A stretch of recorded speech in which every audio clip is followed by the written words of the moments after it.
Divine Principle, Part 2, Principle of Restoration, Chapter 4, the parallels between the two ages in the Providence of Restoration, and from Section 5.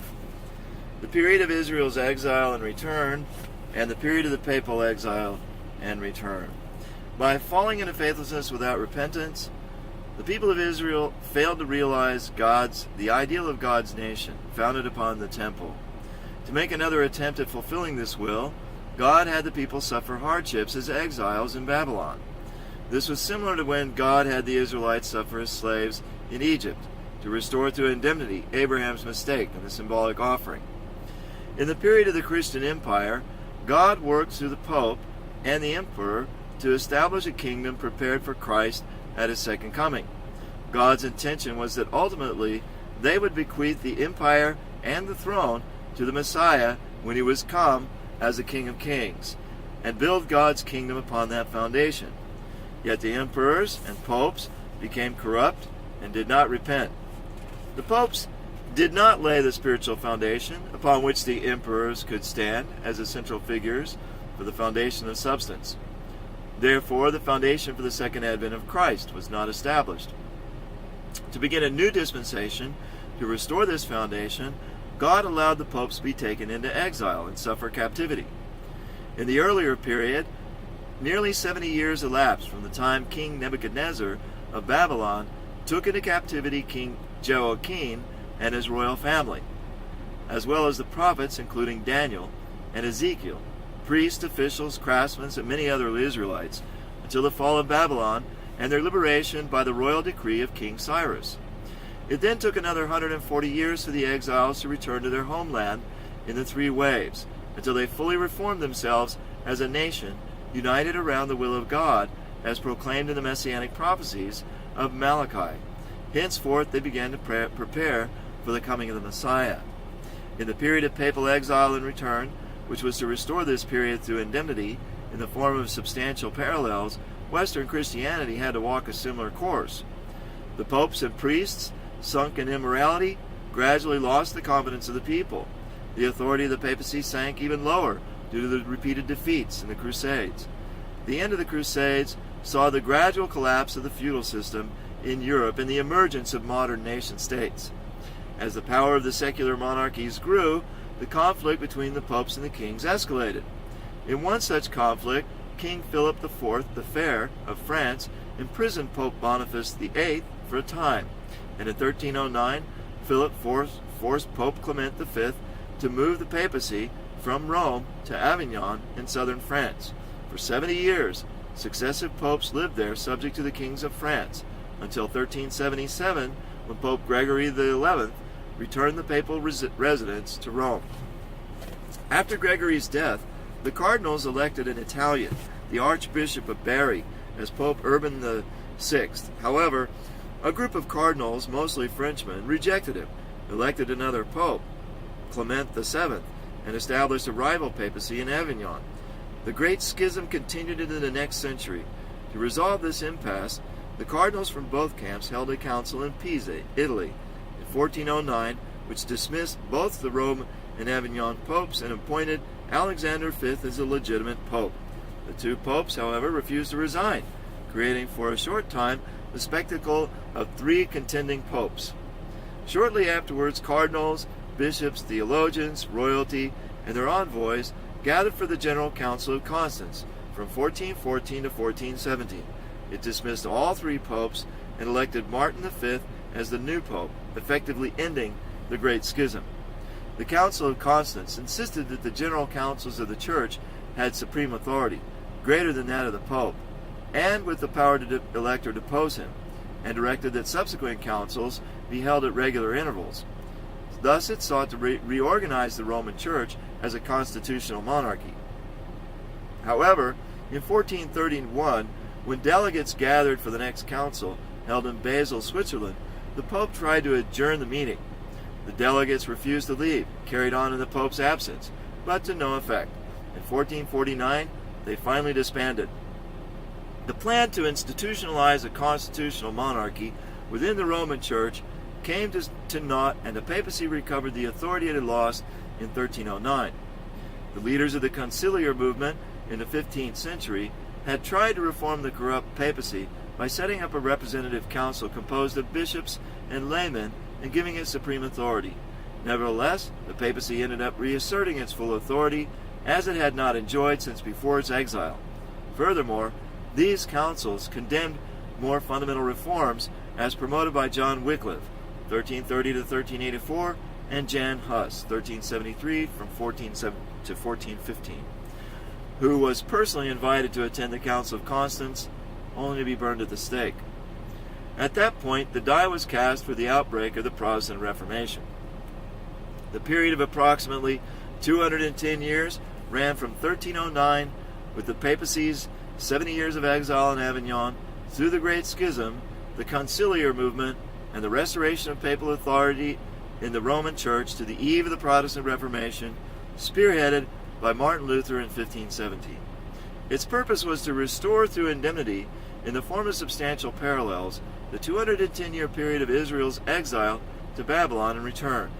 From Israel's 70 years of exile in Babylon, through the stages of the returning to Israel and the rebuilding of the temple, until the reform of politics and religion under the leadership of Ezra, Nehemiah, and the prophet Malachi.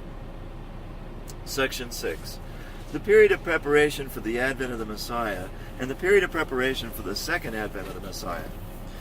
Following the period of Israel's exile and return, another 400 years elapsed before Jesus came. This was the period of preparation for the advent of the Messiah. Likewise, Christianity is to meet Christ at his second advent only after passing through 400 years of the period of preparation for the second advent of the Messiah, which has followed a period of papal exile and return. It should restore through indemnity in the form of substantial parallels the period of preparation for the advent of the Messiah.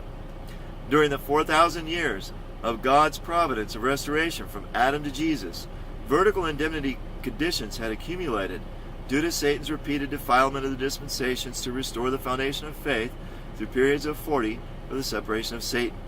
The period of preparation for the advent of the Messiah was intended to be the final period of providential history in which all these conditions would be horizontally restored through indemnity.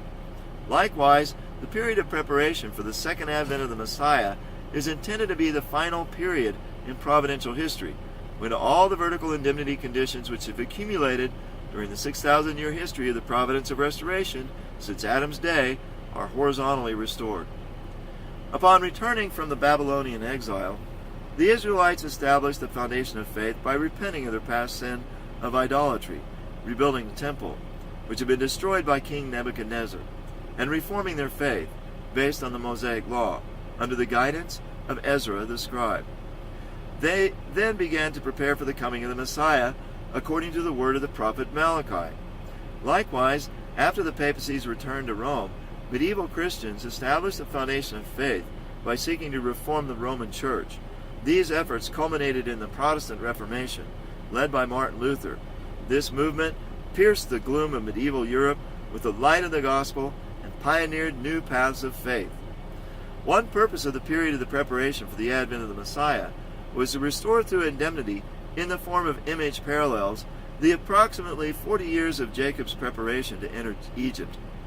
This was the period in his life from his return to Canaan from Haran until he and his family entered Egypt. The period of preparation for the second advent of the Messiah is to restore this period through indemnity in the form of substantial parallels. Accordingly, Christians in this period have had to suffer tribulations and hardships, as Jacob's family did until they met with Joseph in Egypt, or as the Jews did before they met Jesus.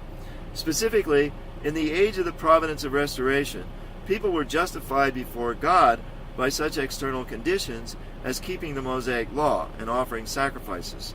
Therefore, during the period of preparation for the advent of the Messiah, the first Israel had to suffer external hardships at the hands of the Gentile nations of Persia, Greece, Egypt, Syria, and Rome. During the age of the prolongation of the Providence of Restoration, Christians have been justified before God by internal conditions of prayer and faith according to the teachings of Jesus. Hence, in the period of preparation for the second advent of the Messiah, The second Israel has had to walk a path of internal tribulations. The ideologies of Renaissance humanism and the Enlightenment, as well as the call for religious freedom, which arose from the Reformation, have created a profusion of philosophies and theologies, causing great confusion in the Christian faith and turmoil in people's spiritual lives. The period of preparation for the second advent of the Messiah has also been restoring, through parallel indemnity conditions of a substantial type, the internal preparations and external environment for the worldwide reception of the Messiah, which had first been set up during the 400 years of the period of preparation for the advent of the Messiah. In preparation for the first coming of Christ, God sent the prophet Malachi to the chosen people 430 years beforehand to arouse in them a strong messianic expectation. At the same time, God encouraged the Jews to reform their religion and deepen their faith, to make the internal preparations necessary for receiving the Messiah. Meanwhile, among the world's peoples, God founded religions suited to their regions and cultures by which they could make the necessary internal preparations to receive the Messiah. In India, God established Buddhism through Gautama Buddha as a new development out of Hinduism. In Greece, God inspired Socrates and opened the brilliant age of classical Greek civilization. In the Far East, God raised up Confucius, whose teachings of Confucianism established the standard of human ethics. Jesus was to come upon this worldwide foundation of preparation, and through his teachings, he was to bring together Judaism, Hellenism, Buddhism, and Confucianism.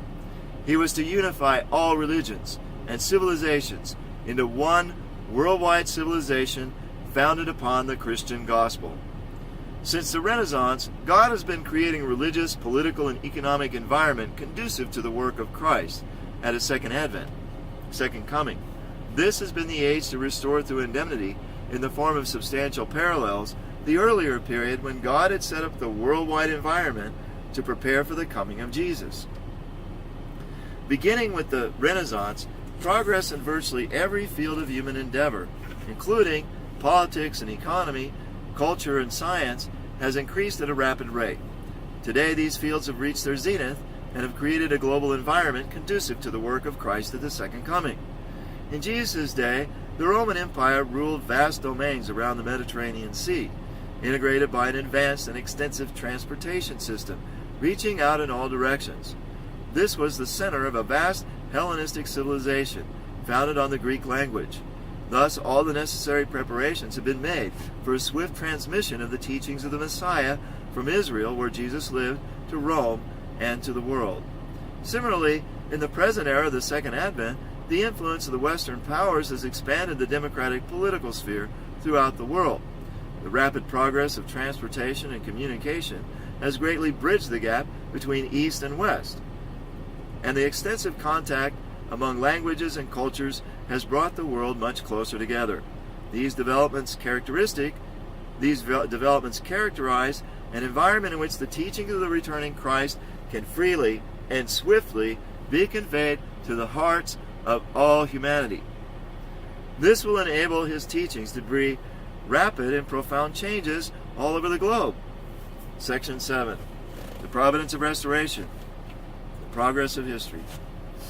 The kingdom of heaven on earth is a society whose structure is formed in the image of a perfect person. Likewise, fallen society may be regarded as formed in the likeness of a fallen person. We can better understand the history of societies built by sinful humanity by examining the inner life of a fallen person. A fallen person possesses both an original mind which prompts him to pursue goodness, and an evil mind which fills him with evil desires, and rebels against the promptings of the original mind. Undeniably, the two minds are constantly at war with each other, inclining us towards shifting and conflicting behaviors. Since human society is composed of individuals who are constantly at war within themselves, interactions among them cannot help but be full of discord and conflict. Human history has consisted of people's conflict-ridden social relationships, constantly changing with the course of time. Hence, it is necessarily unfolded in strife and warfare. Nevertheless, in the midst of the persistent fight between the original mind and the evil mind, people are ever striving to repel evil and follow the way of goodness. As they gain ground in their striving, their efforts bear fruit in righteous deeds. Because of the activity of the original mind within himself, even a fallen person can respond to God's providence of restoration and join in furthering the goal of goodness. Progress in history thus originates with individuals who, even amidst the vortex of good and evil, make determined efforts to reject evil and pursue and promote goodness. Therefore, the world toward which history is progressing is the kingdom of heaven, where the goal of goodness will be realized. We must understand that conflicts and wars are interim phenomena to separate good from evil in the pursuit of this ultimate goal. Even though evil may triumph at times, God will use it to steer history toward the fulfillment of a greater good. In this respect, we can recognize that the progress of history toward goodness is driven by a process constantly dividing good from evil according to God's providence of restoration. Meanwhile, on the basis of his relationship of blood ties with the first human beings, Satan has worked through fallen people to realize in advance of God a perverted form of the ideal society which God intends to realize. As a result, in human history, we witness the rise of unprincipled societies, which are built upon twisted versions of the principle. At the end of human history, before God can restore the kingdom of heaven on earth, Satan will have built an unprincipled world in a distorted image of the kingdom. This is none other than the communist world. This is an instance of how Satan, who had a head start in the course of history, has always mimicked God's plans in advance of God. In the course of the providence of restoration, a false likeness precedes the appearance of the true. Jesus' prophecy that false Christ will appear before the second advent of Christ can be illuminated by this aspect of the principle. The progress of history in the age of the providence of restoration. Some historians have held that the first society built by fallen people was a primitive collective society. From the viewpoint of God's providence, the primitive societies which fallen people built were centered on Satan. Though Satan may have tried to build a collective society where people shared their possessions with each other, it would still have been only a defective imitation of the society which God intends to build through people of perfect character, a society characterized by interdependence, mutual prosperity, and universally shared values. Regardless of the form, this satanic primitive society could not have been free of struggle and division. If it had been, it would have perpetuated its existence forever without change, and God's providence of restoration could never have been fulfilled. In reality, the two minds at war within the fallen person give rise to internal conflicts which manifest themselves through his actions and cause him to be in conflict with others. Therefore, it would have been impossible for a satanic primitive society pursuing the goal of collective living ever to maintain peace. As primitive societies evolved into larger scale societies with different economic and social relations, these conflicts inevitably evolved in a corresponding manner. Due to the activity of the original mind, calling people to respond to God's providence of restoration, divisions between relative good and evil surely arose in primitive societies under satanic sovereignty. When we examine the course of social development guided by Satan, we find that clan societies arose out of the divisions between individuals in primitive societies. These societies have tended to expand in scope, with clan societies developing into feudalistic societies and then into monarchic societies by increasing their territory and power.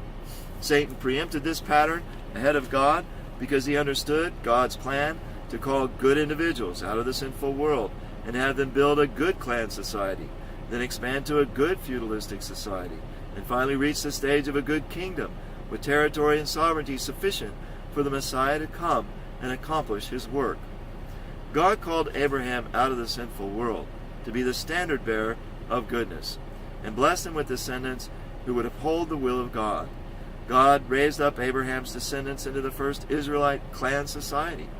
They entered Egypt as a clan society, but by the time they left Egypt for Canaan, they'd grown into a tribal society. Israelite society in the period of the Judges was a feudalistic society. A feudalistic society in this discussion refers to a society with a political system characterized by master-servant relationships of service and obedience, and an economic system composed of self-sufficient units in small, isolated territories. In the period of the Judges, Israelite society had such characteristics. When the Israelites entered Canaan, a portion of the land was allocated to each tribe. The judges who ruled these territories played a role similar to that of bishops and feudal lords in early medieval Europe. It's the nature of a feudalistic society that its people espouse the beliefs of their Lord and obey his commands. As long as the Lord remains faithful to the will of God, his people will follow him and stand on God's side. Living in a political system built on master-servant relationships and having a self-sufficient economy, largely isolated from the outside world, they have considerable capacity to withstand Satan's invasion from outside. The main reason that a clan society develops into a feudalistic society is to bring property and people, which had belonged to Satan, back to God's side. By expanding the territory under God's sovereignty, they are better placed to ward off Satan's invasion. Understanding this divine providence, Satan tried to preserve his rule by preempting it and forming his own feudalistic societies many centuries earlier. The providential purpose of the feudalistic society of early Israel was to lay a foundation for the establishment of a monarchic society with greater territory and a more powerful sovereignty. The monarchic society amalgamated the smaller units of political and economic sovereignty secured by the earlier feudalistic society into a single territory with a larger population, a strong economy, and a well-defended sovereignty. This was done with the establishment of the United Kingdom of Israel, founded by King Saul. Jesus was to come as the King of Kings. God built the monarchic society in Israel to prepare a strong enough foundation for him to come as the Messiah and rule as the King of Kings. Long before this, Satan understood the providence to receive the Messiah behind the construction of the monarchy and had formed his own monarchic societies to block God's providence. Many centuries before the founding of the United Kingdom of Israel, the first dynasty of Egypt had been founded, and Pharaonic Egypt continued through some 30 dynasties. The ancient kingdom of Babylon had ruled all of Mesopotamia during the reign of King Hammurabi in the 18th century BC, and the Hittites ruled supreme over the Near East in the region of Syria during the 14th century BC. Even within this satanic world, there was constant warfare between relatively good kingdoms and relatively evil kingdoms, resulting in the separation of good from evil. This drive toward goodness is rooted in the original mind, which responds to the call of God's providence of restoration. Had King Solomon served God's will until the end, he would have exercised his God-given political skills to unify the nations of the Near East. He could have assimilated the Egyptians, Minoan, and Mesopotamian civilizations, which were weak at the time. He thus would have built a worldwide dominion to which the Messiah could come and realize God's sovereignty on the earth. Unfortunately, Solomon fell into idolatry. Consequently, God had to begin a dispensation to dismantle this monarchic society, which he had so painfully built up.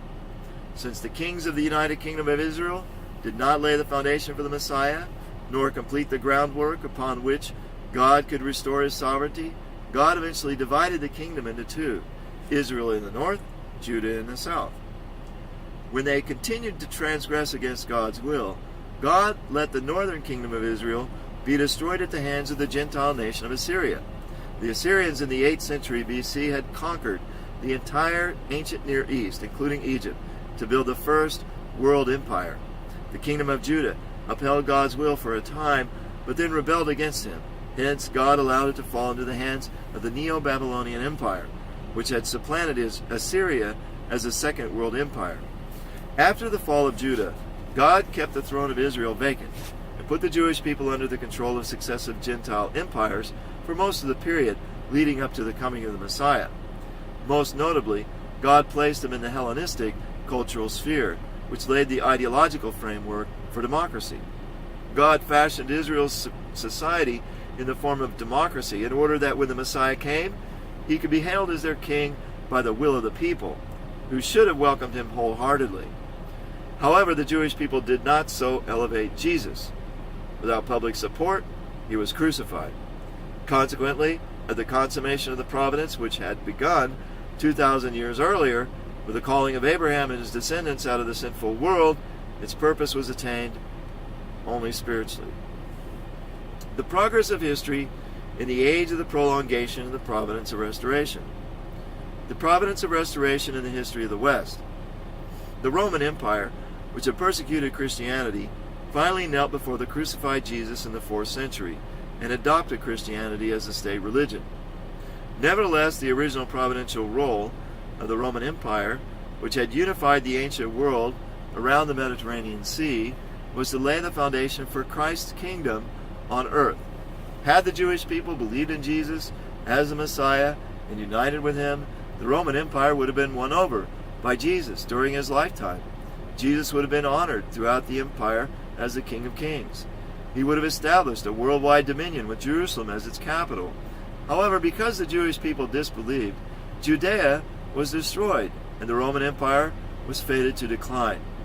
After a century of barbarian invasions, the Western Roman Empire came to an end in 476 AD. In this manner, the center of God's providence of restoration shifted from Judea, the land of God's bitter grief, to Western Europe, formerly the territory of the Western Roman Empire, now occupied by the Germanic tribes.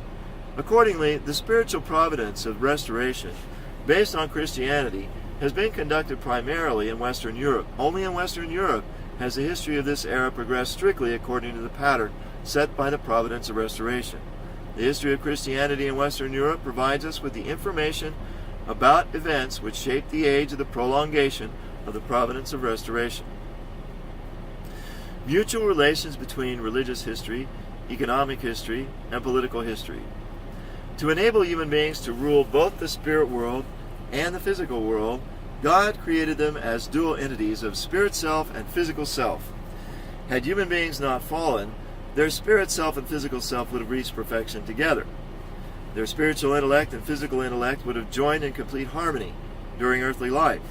After human beings fell and became ignorant of both the spiritual and physical worlds, God worked to overcome spiritual ignorance through religion and physical ignorance through science. Religions have helped fallen people gradually overcome their spiritual ignorance by stimulating their latent original mind to activity. They've been teaching people to focus their lives on the invisible, causal world of God. Since not everyone feels an immediate need for religion, only a few exceptional people attain spiritual knowledge rapidly. For the vast majority, spiritual growth remains a slow process. We see this from the fact that even today, with religions widespread throughout the world, people's spiritual level is often no better than that of people in ancient times. On the other hand, everyone is familiar with the findings of science, which have greatly enhanced our knowledge of the physical world. Since science deals with practical matters, everyone feels a strong need for it. Thus, the increase in humanity's knowledge of the physical world has generally been widespread and rapid. Furthermore, while the objects of religious study are in the intangible, transcendent world of cause, scientific research examines tangible material objects in the world of result. Hence, to this day, religion and science remain theoretically irreconcilable. Moreover, because Satan, who holds sovereignty over the universe, attacks and corrupts people through their life in the world, religions teach one to deny the world. As such, religions cannot easily harmonize with science, which seeks to improve life in the world. We know that in the beginning, God created the outward physical body of human beings before imbuing them with their inner spirit. The providence of restoration, which is the work of recreation, follows the same pattern, from the external to the internal. From this providential perspective, it's evident that during their course of development, religion and science are often at variance and even in conflict. The same discord is found in the relationship between people's religious and economic life. Like science, economic activities deal with the practical world. Indeed, economic progress bears a close relationship to the development of science. Accordingly, religious history, based on the internal development of God's providence, and economic history, based on the external development of His providence, have taken divergent directions and have progressed at different rates. Therefore, to grasp the progress of the history of the West, which has followed the pattern set by God's providence of restoration, we must examine the history of Christianity and Western economic history separately. As with the relationship between religion and science, religion and economy are related in that they are responsible for restoring the internal and external aspects of fallen people's lives. Although religion and economy, like religion and science, seem to develop at variance with each other, they are related in the life of the society. Thus, there have been some mutual influence between the history of Christianity and economic history. Religion and economy are integrated with our life and society through politics. Especially in Western Europe, politics has sought to connect economic development, which has closely followed the progress of science, with the path of Christianity, which has often lacked a clear sense of its providential direction. Western political history has pioneered a path through which to harmonize religion and economy. Therefore, to accurately grasp the progress of history as it moves toward the goal of the Providence of Restoration, we must also investigate, separately, the history of politics. As an illustration of how the courses of religious, political, and economic development have progressed separately, let's sketch the historical situation of Western Europe toward the end of the 17th century. With respect to the history of religion, democratic values had already taken root in Christianity of this period. Christianity, of a monarchic society, of a monarchic polity, under the rule of the papacy, had fragmented with the Protestant Reformation of 1517. The people of Europe, whose life of devotion in medieval times had been subject to the papal hierarchy, were gradually liberated to lead a Christian life based on their own reading of the Bible. With regard to the politics of this period, absolute monarchy was at its height. Economically, feudal society based on the manor system persisted in many parts of Europe. Thus, the same European society was becoming democratic with respect to religious life, while remaining monarchic with respect to political life, and feudal with respect to economic life. We also should clarify why the development of history through most of the Old Testament age was not characterized by this pattern of separate development. In ancient Israel, the progress of science was extremely slow. Hence, its economic life didn't develop, and its society had little specialization. The people led a simpler life under a social system in which religion was an integral part of their daily life. Bound by master-servant relationships and the strict code of the Mosaic Law, they had to obey their rulers in matters both political and religious. In that age, religion, politics, and economy did not progress separately. The clan society. Let's examine the progress of history in terms of religion, politics, and economy during the New Testament age. The inclination of the original mind to respond to God's providence of restoration generally brings about divisions in a society centered on Satan. Those who follow God's will are singled out in this process and may gather to form a clan society on God's side. The birth of the Christian clan society followed this pattern. With the crucifixion of Jesus, the Jewish nation had fallen to Satan's side, and God could not continue with his providence of restoration in that society under such circumstances. Consequently, God broke up that society, calling devout believers out of it to establish a Christian clan society. In the Old Testament age, Jacob's 12 sons led his 70 kinsmen to form the Israelite clan society and set out on the course of the providence. Similarly, in the New Testament age, Jesus' 12 disciples led his 70 followers to form the Christian clan society and commence God's new providence. Christian clan society was composed of the rudimentary communities with little or no structured political or economic system. In this period, religion, politics, and economics did not progress independently. Despite severe persecution, Christian clan society gradually prospered in the Roman Empire around the Mediterranean Sea, developed into a Christian tribal society. Battered by the mass migrations of peoples, which began in the latter half of the 4th century, the Western Roman Empire fell by 476 AD. Christian society expanded greatly as Christianity was brought to the Germanic peoples who migrated into this territory. Feudalistic society. With the progress of history, clan society developed into feudalistic society. A feudalistic society was born in Europe when, around the fall of the Roman Empire, imperial authority waned and the empire sank into chaos. In this society, religion, politics, economy would eventually divide and take separate paths. In the early days of this feudalistic society, particularly among the newly Christianized Germanic tribes, free peasants and warriors were ruled by local princes. Political power was diffused among many lords, each ruling over his territory in the absence of any national authority. Feudalistic society in Europe then gradually developed into a political system based on the master-servant relationships at every level, as between lords of different ranks and their knights, and the self-sufficient economy of the manor system. After the fall of the Carolingian Empire, mature feudalism would spread everywhere in Europe. Land was divided into many manors, each ruled by a feudal lord. These lords were responsible for all aspects of life in their manors and had supreme judicial authority. Farmers traded their private land to the feudal lords or monasteries in exchange for military protection, and their land was returned to them as a fief.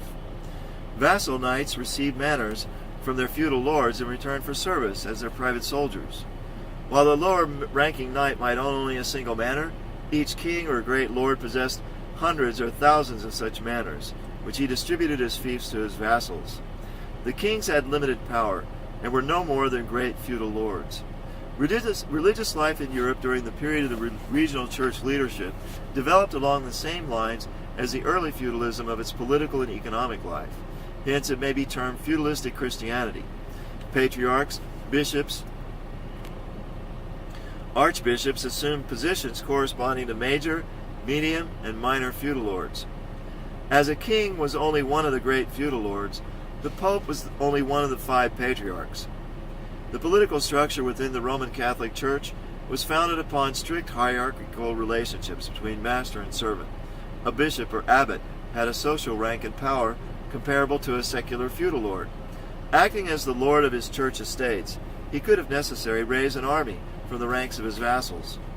With respect to economic life, this period began with the time of transition from the slave society of ancient Rome to the manor system. Some of the land in this period began to be owned by free peasantry. In terms of land tenure, people's status in this period could be classified into 4 grades: nobility, free peasantry, serfs, and slaves. In this way, out of the ashes of the Western Roman Empire, God raised a feudalistic society among the newly Christianized Germanic peoples whom he had chosen to lead the province. By strengthening small units under godly sovereignty in the spheres of religious, political, and economic life, God laid the groundwork to establish a godly kingdom. Monarchic society and imperialism. With the progress of history, feudalistic society developed into monarchic society. Politically, how did European monarchic society arise? The kingdoms built by the Germanic peoples in Western Europe were all short-lived except for the kingdom of the Franks. The Frankish kings of the Merovingian dynasty received Christianity and absorbed the heritage of the Roman civilization to form a Germanic Roman world in Western Europe. After the Merovingian kings lost power, Charles Martel became the effective ruler of the Franks. He expanded the kingdom by defeating the Moors, who had invaded from the southwest. His son Pepin the Short became the first Carolingian king and was the father of Charlemagne. Charlemagne thought highly of St. Augustine's vision of the Christian kingdom and made it a guiding principle of the realm. Charlemagne's empire unified Western and Central Europe, bringing stability to lands which had formerly been in turmoil due to massive migration. In the sphere of religion, monarchic Christianity, which followed feudalistic Christianity, was a spiritual kingdom which transcended national borders. It was established under the rule of the papacy and upon the spiritual foundation for the Messiah. In 800 AD, Pope Leo III crowned Charlemagne emperor and gave him the church's blessing. By this act, the Pope passed on to him the central responsibility for the providence. The spiritual kingdom under the papacy and the kingdom of the Franks under Charlemagne united and formed the Christian Empire. The period of the Christian Empire was parallel to the period of the United Kingdom of Israel in the Old Testament age. In both cases, a monarchic society followed a feudalistic society for the purpose of consolidating a greater sovereignty, population, and territory on God's side. It was explained earlier that the Pope had been leading the Church from the position of the Archangel in order to pave the way for an earthly kingdom. But after crowning the emperor and giving him God's blessing, the Pope was then to serve him from the position of Cain. The emperor, in turn, was to uphold the teachings of the papacy and carry on political work to realize a kingdom fit to receive the Messiah. Had they thus built the Christian Empire in full accordance with the will of God, this period would have been the last days of human history, when the Messiah could have come. The new truth would then have appeared to resolve the problems of religion and economy and politics, to progress in one unified direction based on God's ideal. On this basis, the foundation for the second advent of the Messiah was to have been established. Moreover, with the dawning of the period of the Christian Empire, feudalism should have come to a complete end. However, the popes and the emperors deviated from the will of God, and this made it impossible for them to realize Charlemagne's founding ideal. As a result, feudalistic society was not dismantled, and on the contrary, it grew stronger over the next several centuries. Religion, politics, and economy remained divided, with the spiritual kingdom ruled by the papacy coming into frequent conflict with the earthly kingdoms ruled by kings. The Christian Empire failed to build a unified kingdom to which the Messiah could come. Charlemagne built his empire when the foundation of early feudal society was ripe for consolidation into a strong monarchy. However, he never fully subjugated the vested powers of the feudal lords. Instead, the feudal system strengthened with the Holy Roman Emperor reduced to just one of the great feudal lords. The feudal system would dominate Europe until the rise of absolute monarchy in the 17th century. With the decline of feudalism at that time, the previously decentralized powers of the feudal lords came to be concentrated in the hands of kings of large nation-states. The kings came to command absolute power and justified it by the doctrine of the divine right of kings. Absolute monarchies flourished until the French Revolution of 1789. In the sphere of religious history, what were some of the trends during the period when Christianity, led by the papacy, had a monarchic structure? The popes fell away from God's will and became secularized. They were on the path of spiritual decline. Due to repeated defeats in the Crusades, the papacy lost its authority, and during its exile in Avignon, it was deprived of power and dignity. With the Protestant Reformation in 1517, Western Christianity ceased to be a unitary spiritual monarchy. When we examine the progress of economic life, we find that feudal economic arrangements persisted even when political feudalism was being replaced by absolute monarchy. Capitalism was growing in the cities and towns, where manufacturers and merchants joined forces with kings and fought against the constraining feudal system. New agricultural arrangements arose in the countryside, where independent farmers sought the aid of the king to resist the rule of the feudal lords. Still, neither of these economic developments could entirely displace feudalism, which continued until the French Revolution. In the progress of economic history, feudalism was followed by capitalism, which was accompanied by the age of colonial expansion. As the consolidation of political sovereignty was the goal of absolute monarchy, monopolization of finances and capital was the goal of powerful capitalists. Capitalism arose concurrently with the rise of absolute monarchy in the 17th century and flourished during and after the Industrial Revolution. Capitalism's purpose in the Providence was to promote the accumulation of capital and the centralization of economic activity to an extent impossible under feudalism. This was even more the case with imperialism. The imperialist drive for colonial expansion, which began in this period, had as its providential purpose the establishment of a worldwide economic, political, and religious foundation. This discussion focuses on European imperialism alone because of the course of God's providence of restoration was centered on Western Europe. Competition among the nations of Western Europe led to their scramble for colonies all over the globe before World War I. This enabled the entire world to progress into Western Christian civilization. Democracy and socialism. The age of monarchy gave way to the age of democracy. We recall that the purpose of monarchic society was to construct a kingdom which could support the Messiah and his reign. When this dispensation was not accomplished during the Christian Empire, however, God began a process that would eventually tear down monarchic societies and raise up democracies in their place in order to commence a new providence for rebuilding a sovereign nation fit to receive the Messiah. Democracy is based on the sovereignty of the people. It is a government of, by, and for the people.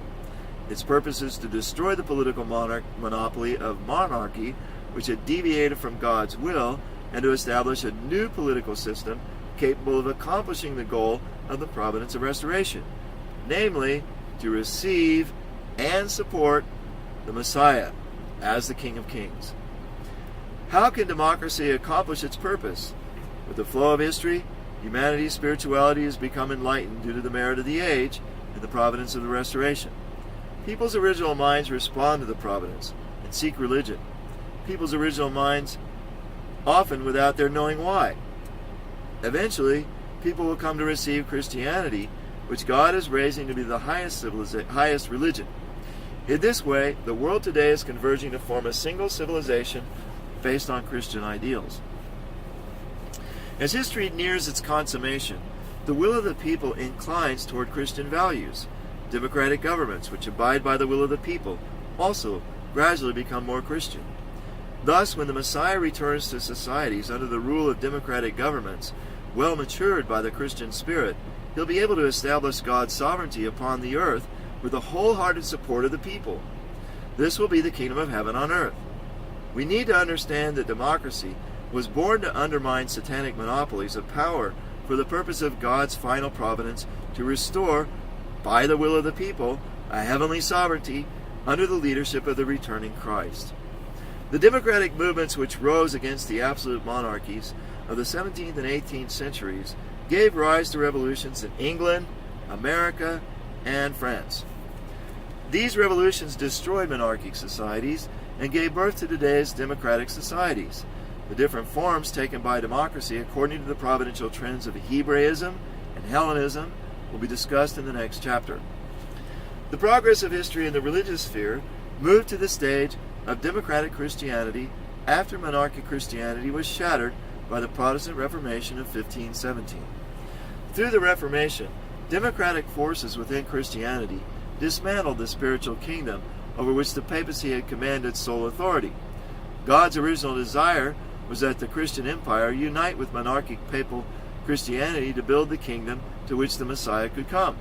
However, when the popes failed in their responsibilities, the monarchic Christianity, over which they had all authority, had to be dismantled. This has been the mission of democratic Christianity, just as the mission of political democracy has been to destroy the absolutist sovereignty of secular monarchy. Accordingly, after the Protestant Reformation, the way was open for people to freely seek God through their own reading of the Bible, without the mediation of the priesthood.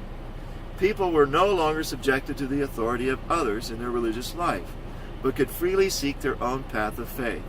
Democratic Christianity has thus created a social environment which allows all people to seek freely for Christ at his return, regardless of the manner in which he may come. Similarly, with the progress of economic history, socialist ideals arose which undermined imperialism and fostered a democratic reform of economy. Although some historians have regarded World War I as a war fought by imperialist nations over colonies, in fact, soon after its conclusion, the democratic spirit rose to prominence and began to undermine colonialist policy. At the end of World War II, the great powers began to divest themselves of their colonies and liberate the nations under their control. Upon the fall of imperialism, capitalism began to evolve into a form of economy which would foster equal and common prosperity. It's only natural for the satanic realm, which reached its apogee in communism, to promote socialism. This is because Satan always attempts to realize in advance of God a defective imitation of the divine plan. God's plan is to develop a socialist economy, although with a form and content utterly different from the state socialism that communism actually established. According to God's ideal of creation, God confers upon each individual the same original value. Just as parents love all their children equally, God desires to provide pleasant environments and living conditions equally to all his children. Moreover, in an ideal society, production, distribution, and consumption should have